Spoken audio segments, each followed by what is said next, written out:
Hello, good morning mga ka-farmers. For today's video, pakita ko muna yung view. Ang ganda ng view dito mga ka-farmers. Oh. Medyo maulap ngayon.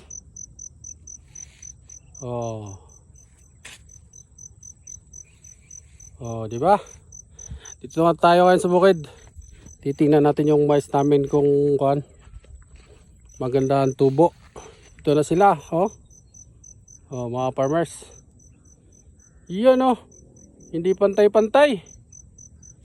Kita nyo naman, merong maliliit.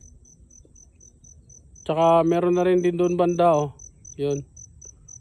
Doon banda medyo malalaki. Dito maliliit. Tapos doon sa dulo parang walang nabubuhay. Pero dito sa may bungad medyo malalaki na. Yun, maliliit dito banda. Pero meron ding malalaki na. Yan, malalaki.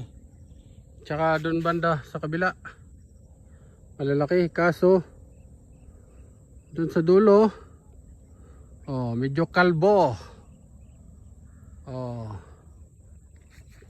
Ako, hindi pantay-pantay. Pero at least kapag tanim tayo ng mais, meron tayong anihin mga ka-farmers. Okay. Tsaka meron ding may uod. Tinira ng armyworm. Pero ilan lang guys. Ilan lang yung may uod. Pero na-spray na to guys, kaya medyo namamatay na sila. Pero yung iba ay malusog na malusog. Kukunti lang yung may uod guys. Yun lang, pero dito okay naman. Medyo malusog na malusog guys. Sana maganda yung maging ani natin ito. Guys, shoutout nga pala sa ating star sender si Olga guys, tsaka si Raquel Piamonte. At saka shoutout na rin kay Jerry Mondo, laging nagko-comment sa atin guys. Thank you. See you next video, babu.